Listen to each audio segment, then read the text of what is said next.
నమస్తే, welcome to Telugu రాజ్యం. మనతో పాటు పొలిటికల్ అనలిస్ట్ కేఎస్ ప్రసాద్ గారు ఉన్నారు. వారితో మాట్లాడదాం. సార్ నమస్తే. నమస్తే అండి. సార్, 5,000 కోట్ల మద్యం కుంభకోణం ఆల్రెడీ ఎంపీ లావు శ్రీకృష్ణదేవరాయలు గారు అమిత్ షా గారికి కంప్లైంట్ చేయడం, అండ్ అమిత్ షా గారు చాలా సీరియస్ అయ్యారు, జగన్పై చర్యలు తీసుకోవాలి అని డిసైడ్ అయ్యారు అనేటువంటి కొన్ని వార్తలు కొన్ని పత్రికల్లో రావడం, సోషల్ మీడియాలో అది చూసాం మనం. అండ్ ఈ నేపథ్యంలో రియల్గా YCP and Jaganmohan Reddy and Amit Shah గారు ఎలా ఉన్నాయి రిలేషన్స్, ఏంటి ఈ కుంభకోణం ఏంటి, దీనికి సంబంధించి? పిల్లికి ఎలక్సాక్షన్ సామెత ఉంటుంది తెలుసు కదా. అవును సార్, మీరు లిక్కర్ స్కామ్లో ఏమీ లేకపోయినా సరే దేశవ్యాప్తంగా మా సైడ్ అడవాడు చేసి ఎరుబాగులోని కేజ్రీవాల్ని ఇక్కడ మా కవితమ్మని మడతెట్టేశారు కదా సార్.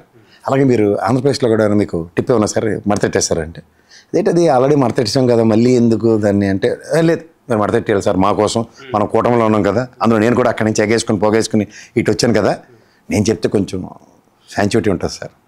5 ఏళ్ళు మనకు చూడండి, ఇక్కడ రిటైర్డ్ చీఫ్ సెక్రటరీలు ఉంటారు. మరి ఒక జీవితంలో ఒకదానికైనా ఒక డిసెంట్ నోట్ రాశారా మీరంటే? అప్పుడు రాజకీయ ప్రలోభాలు, రాజకీయాలు ఎలా ఉంటాయి మీకు తెలుసు కదండి. ముఖ్యమంత్రి గారు ఆధ్వర్యంలో మాతో కాలేదు, వీడు చేసిన పని మాత్రం చెప్పడు. కానీ ఇప్పుడు వచ్చి ప్రవచనాలు చెప్తారంటే చెవుల్లోంచి రక్తాలు కారీలాగా.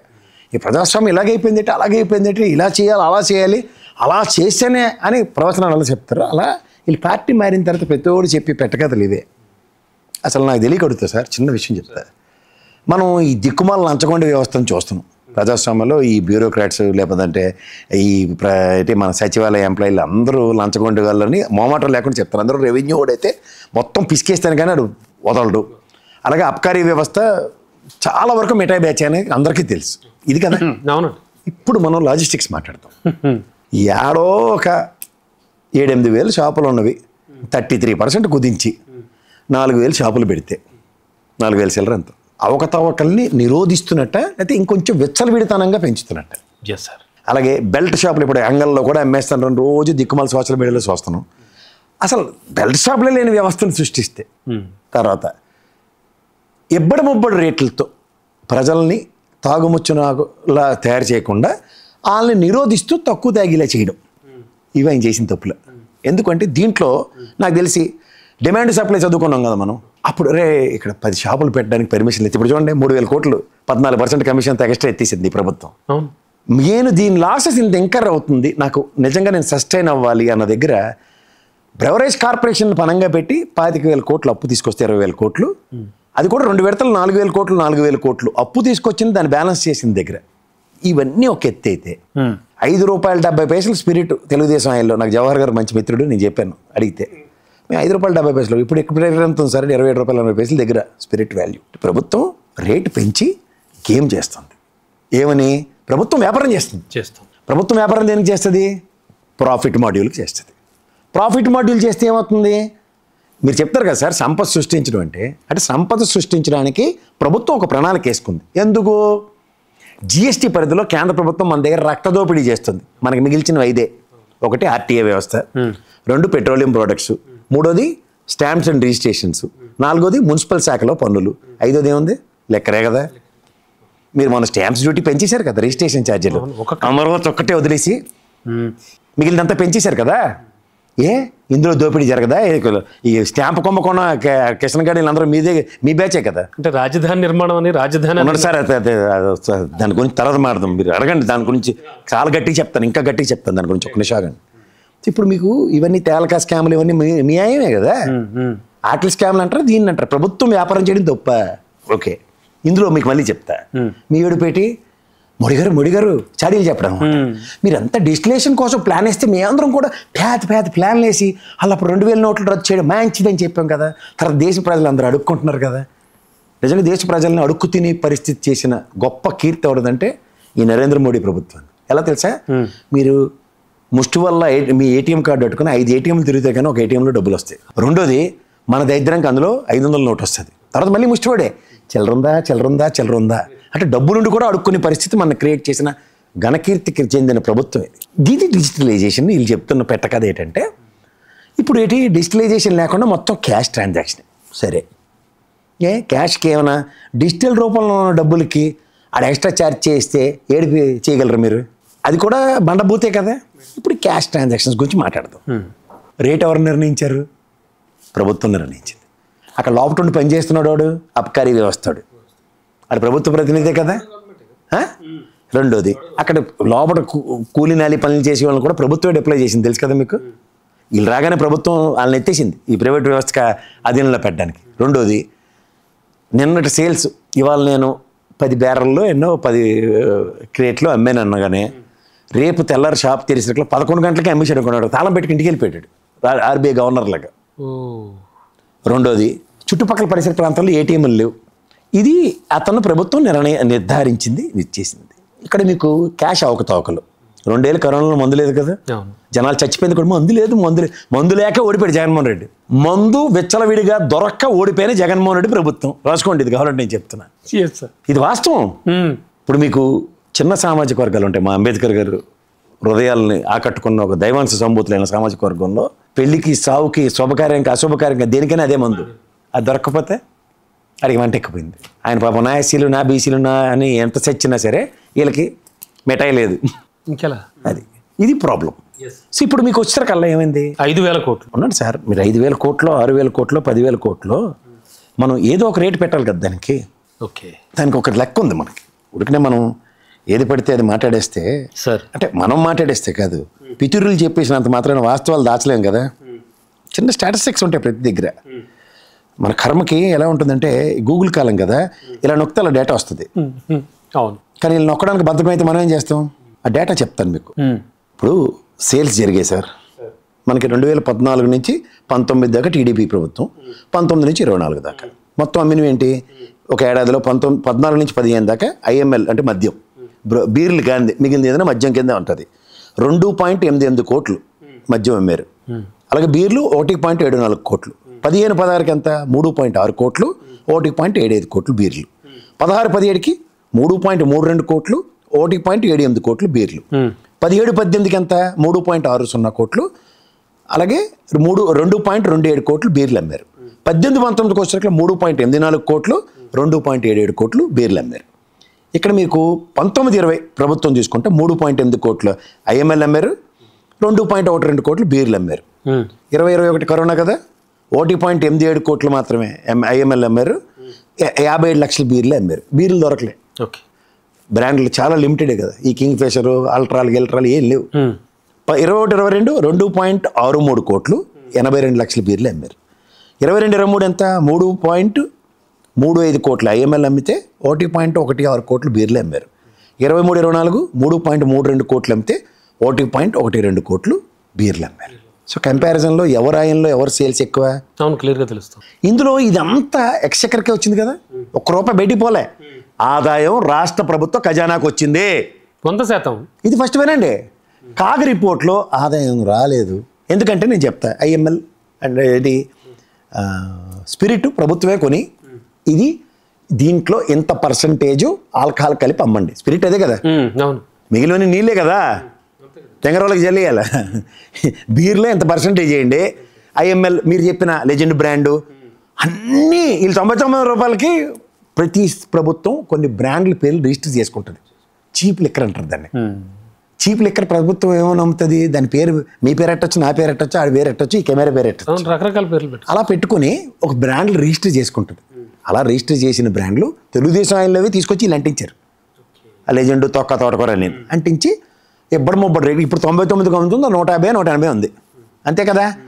ఆ 180 అమ్మితే రాష్ట్ర ప్రభుత్వం ఖజానాకు వచ్చింది, అక్కడికి పోలేదు కదా. అవును, ఏం మాడుతున్నారు. ఇప్పుడు ప్రభుత్వం ప్రాఫిట్ మాడ్యూల్ ₹10 వచ్చింది, మీరు చెప్పింది కదా. అమ్మఒడి, నానబొడ్డి ఏడని తెస్తారు, మీరు ఇలా సంపద సృష్టిస్తున్నారు. 10 నెలలు టైం వేస్ట్ చేసుకోలే, తెచ్చింది ప్రజలకి ఇచ్చాడు కదా. 2.72 లక్షల కోట్లు సంక్షేమం అందించాడు. నవరత్నాల పథకాలు, డీబీటీ పథకం త్రూగా. ఇంకో 1,50,000 కోట్లు అంటే 3,70,000 కోట్లు. ఆ సెంటు భూమి, సెంటున్నర భూమి, జగనన్న కాలనీలు, ఇవన్నీ సంక్షేమ పథకాలే అంటారు. దగ్గర 3.6 లక్షల కోట్లు సంక్షేమం అందిస్తే 5 సంవత్సరాల్లో 2 సంవత్సరాలు కరోనా తీసేస్తే ఎక్స్‌చక్కర్కి జవాబుదారీ ప్రభుత్వం. ఇవాళ మీరు లిక్కర్ స్కామ్ ఆడుతున్నారు. ఇప్పుడు ఇందులో డీవియేషన్ చెప్తారు. అంటే డీవియేషన్ అంటే మీరు ఇందులోంచి కొండంత వెలకని పట్టుకోవాలి. కాబట్టి ఏంటంటే ప్రభుత్వం నిర్ధారించిన రేటు కన్నా ఎక్సెస్ అమ్మినా బయట దొరికిన ఉదంతా చెప్పండి. ఎక్కడ దొరక్కే కదా, మందు దొరక్క ఎలక్షన్ ఓడిపోయాడు. రెండోది 11 గంటలకి ఆడ షాప్ కట్టేసిపోయి నిన్న సేల్స్తో ఇవాళ సేల్ అయిపోయిందని. ఇది ప్రజలకి మండిపోయిన విషయం. నాకు బీర్ తాగాలంటే దొరకదేటి అని చాలా ఇదిగా ఫీల్ అవుతారు. అవును, అవును. ఇలాంటి తరుణంలో ఈ ఎలక్షన్ ఓడిపోయింది కారణం అదే అని తెలిసిన తర్వాత ఇప్పుడు మీకు దీంట్లోంచి ఎక్కడ డబ్బులు బయటికి పోయాయి? ఎందుకంటే లిక్విడ్ ఫార్మ్ ఆఫ్ క్యాష్ అవనండి, లేకపోతే డిజిటల్ క్యాష్ అవనండి. మీకు నేను అప్పు ఇచ్చాను సార్ ₹1,00,000, తిరిగి ఇచ్చినప్పుడు బ్యాంక్ ట్రాన్స్ఫర్ చేయనా, మీకు చెక్ రాసిస్తాను అది బ్యాంకులో వేసుకొని తీసుకుంటారా? ఇవి కదా ఆప్షన్స్. అయితే క్యాష్ ఇవ్వనా? ఈ మూడిట్లో ఏ ఆప్షన్ అని మీరు అవునంటారా కాదంటారా? చచ్చినట్టు అదే కదా. ఇప్పుడు మీరు షాప్కి వెళ్తారు, మోడీ డిజిటలైజేషన్ చేశాడు కాబట్టి ఫోన్పే చేస్తాను అనేమన్నా రూల్ ఉందా? కార్డు తీసేస్తారు, డబ్బులు లేకపోతే క్రెడిట్ కార్డు, డబ్బులు ఉంటే ఇగో క్యాష్ చేస్తారు. ఈ మూడు అది కాదంట కదా. ప్రభుత్వం నియంత్రిస్తున్నాం అన్నప్పుడు ఏం చేస్తుంది? ఏటీఎంలు లేని దగ్గర షాప్ పెట్టింది. వీడికి క్యాష్ లేక వీడికి వెళ్ళి టైంకి షాప్ క్లోజ్. చెస్ ఇవాళ మందు లేదు, ఆడు తిట్టుకుని పోవడమే కదా. తిట్టుతుంది ప్రభుత్వాన్ని, ఆడు తిట్లు భరించి ఓటమని చెవి చూసి ఇందులో స్కామ్ అట. ఇప్పుడు మీరే మళ్ళీ ఒక స్టాక్ పాయింట్ ఉంటుంది, ఇది షాప్ మీదండి మీకు ఇచ్చారు లైసెన్స్ అనుకో, లేకపోతే ప్రభుత్వం అబ్కారీ, మీరు ఒక ఇన్స్పెక్టర్ గారో లేకపోతే కానిస్టేబుల్ మీకు ఒక 5 స్టాఫ్ ఇచ్చి అరే ఇక్కడికి వెళ్ళి స్టాక్ తెచ్చుకుంటారా. ప్రభుత్వం ఏం చెప్తుంది? ఫస్ట్ స్టాక్ తీసుకెళ్ళండి అని ఒక మార్గం ఉంటుంది, లేదా స్టాక్ డబ్బులు ఇప్పుడు వీళ్ళు చేసి పని ఏంటి? ఇప్పుడు ఎవరేజ్ కార్పొరేషన్కి డబ్బులు కట్టి వెనక్కి తీసుకొస్తాం అంతే కదా. దానికి ఏం చేసింది? స్టాక్ తీసుకెళ్ళి అమ్మి డబ్బులు రండిరా. పిఓఎస్ సేల్ కదా, పాయింట్ ఆఫ్ సేల్. కానిస్టేబుల్ అక్కడ పెట్టారండి అబ్కారీ వ్యవస్థ నుంచి, ఆడెక్కడ డబ్బులు తెస్తాడు స్టాక్ కొనడానికి, ఆడే వ్యాపారం చేయట్లే కదా. స్టాక్ రేషన్ షాపే అంతే, అటు పట్టుకొస్తాడు కేట్లు అమ్మి. ఎంత తీసుకొచ్చినండి? 10 కేట్లు. ఎంత రేటు? ₹100. ఎగ్జాంపుల్ చెప్తున్నా. సాయంత్రం ₹1000 తీసుకెళ్ళి అక్కడ కట్టవలసిందే కదా. చచ్చినట్టు ఎవరికి కట్టాలి? ప్రభుత్వానికి కదా. మళ్ళీ అందులో ₹100 జగన్మోహన్ రెడ్డి గారికి వేరేగా ₹100, మాకు ₹100 అని పాకెట్లు పెట్టుకునేవాడు కడతాడు. ఆడికే అప్లికేషన్ వాడే చెప్పాలి కదా లెక్క ఫైనల్గా. ఇప్పుడు ఎండ్ ఆఫ్ ద డే 10 కేట్లు తీసుకొచ్చాడు, 10 కేట్ల డేట్ అక్కడ నిర్ధారించబడింది. ఇది చెప్పాలి కదా లెక్క, యాజ్ ఇట్ ఈజ్ కట్టవలసిందే కదా. చచ్చినట్టు ఇందులో ఎక్కడ మిస్ఫేర్ ఏం చెప్పండి? మరి అమిత్ షా వినడం అండ్ అంటే దీనిపై మనం ఆలోచించాలి అనడం.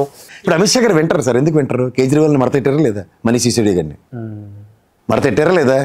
₹1 దొరికిందా? ఇప్పుడు ఈడీ కేసు, జగన్మోహన్ రెడ్డి మీద లిక్కర్ ఈడీ కేసు ఏడు చేస్తారు వచ్చి. ఆయన మీద ఉన్న కేసులకే డిశ్చార్జ్ పిటిషన్కి వాదించలేక సస్తాను రాళ్ళు సిబిఐ ఈడీ వాళ్ళు. ఇది ఇంకోటి ఎడిషన్ రమ్మనండి.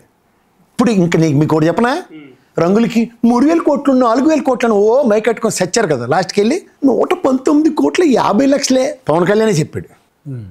ఆడదాం ఆంధ్ర రోజాని వాళ్ళు ఎత్తేస్తారు లోపలికి, జైలే జైలే జైలే అని చచ్చారు ఇక్కడ కూర్చుని ఈ తెప్పలసానాల్లో.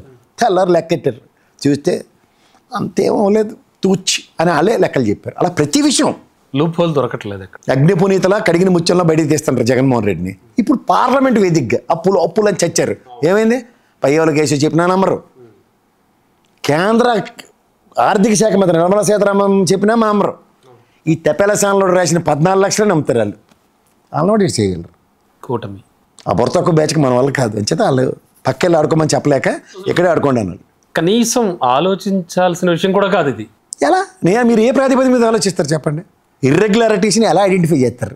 ఇర్రెగ్యులారిటీని ఐడెంటిఫై చేయడానికి నేను ఒక చార్టెడ్ అకౌంటెంట్గా చెప్తున్నాను, ఒక ఆడిట్ నాకు ఇస్తారు. అదే నన్నే ఆడిట్ చేయమన్నారు అనుకోండి, నేను ఏం చెప్తాను? Best example. అవును. అరే స్పిరిట్ ఎంత కొనరు, ఇగో లెక్క ఎంత, ఎన్ని లీటర్లు కొనరు, ఎంత అన్నది చేశారు, ఎంత తయారు చేశారు, ఎంత తయారు చేసి పెట్టారు సార్. దీని రేట్ ఎవరు నిర్ణయించారు? ప్రభుత్వం నిర్ణయించింది. ఎంత? ఇంత. ప్రాఫిట్ ఎంత? ఇంత. ఇది ఎక్కడికి వెళ్ళిందంటే ఎక్స్చెక్కర్కి వచ్చింది సార్. మళ్ళీ ఎక్కడి నుంచి వెళ్ళింది? స్పిరిట్ ఎక్కడ కొన్నారు? ఎక్స్చెక్కర్ నుంచి డబ్బులు ఇచ్చాం సార్. అంటే ఎలాగోలా బ్లేమ్ చేయాలి. ఇప్పుడు నేను ఒక మాట చెప్తా సార్, మీకు చిన్న విషయం చెప్తా. ప్రభుత్వం నుంచి ఒక వ్యవస్థ, అబ్కారీ వ్యవస్థ వెళ్ళి అక్కడ స్పిరిట్ కొనే దగ్గర బ్రెవరేజ్ కార్పొరేషన్ బయట కంపెనీలు కదా, ప్రభుత్వం ఎంత స్పిరిట్ కొంటుంది కదా, నాకు ఒక మిఠాయి దాంట్లో అడుక్కుని ప్రభుత్వ ఉద్యోగులు ఉన్నారు లేదా? దాన్నే కమిషన్ అంటాం మనం, అవునా కదా? ఆ కమిషన్కి ఎవడదెవడ బాధ్యత? వాడు ప్రాఫిట్ లేని అమ్మడు కదా ప్రభుత్వానికి. ప్రభుత్వం నిర్ణయిస్తుంది స్పిరిట్ రేటు. అక్కడ కూడా అడుక్కుని డబ్బులు తీసుకుందాన్ని ఆడి మీద ఎంక్వైరీ చేసుకుని ఆయన ఎత్తాను లోపలికి. అంటే ఏదో ఒక ఫిగర్ పెట్టాలి కాబట్టి 5,000 కోట్లు అంతే. వినడానికి బాగుంటుంది కదా, ఇది రెడీగా ఉంటాడు కదా, ఇంకో సొన్న కూడా పెట్టేది 5 లక్షల కోట్లని. ఓకే. టోటల్ సేల్స్ చూద్దాం sir. In a total span of 1 ఇయర్లోనే 5 ఏళ్ళు 10 ఇయర్లో 1,00,000 కోట్ల సేల్స్ జరగలే. బ్రెవరేజ్ కార్పొరేషన్ లెక్కలు ఎక్కడపోతాయి? జరుగుతుంది అది. ఇప్పుడు ఆ మాటకు వస్తే లాస్ట్ టైం జవహర్ గారు ఉన్నారు లెక్క అబ్కారీ మినిస్టర్. అయినా రూపాయి సంపాదించుకోకుండా అప్పుల పాలే ఉన్నాడు. ఆయన రోడ్డు మీద ఉన్నాడు, తెలుసు ఆయన, కొవ్వూరు. ఆయన ఇంకేంటి లెక్కర్ మినిస్టర్ నువ్వు మొత్తం డబ్బులు ఎత్తేసావంటే అది ఎంత ఎర్రిబోగులు స్టేట్మెంటో. ఇప్పుడు కూడా చీఫ్ మినిస్టర్ డబ్బులు ఎత్తేసాడంటే అంతే ఎర్రిబోగులు statement. Yes sir, yes sir, sure sir. Thank you sir. Hello, Telugu Rajyam channel చూస్తున్నారా? సామాజిక, రాజకీయ, జీవన చిత్రణే తెలుగు రాజ్యం. అతిశయోక్తులు, అసత్యాలు ఉండవు.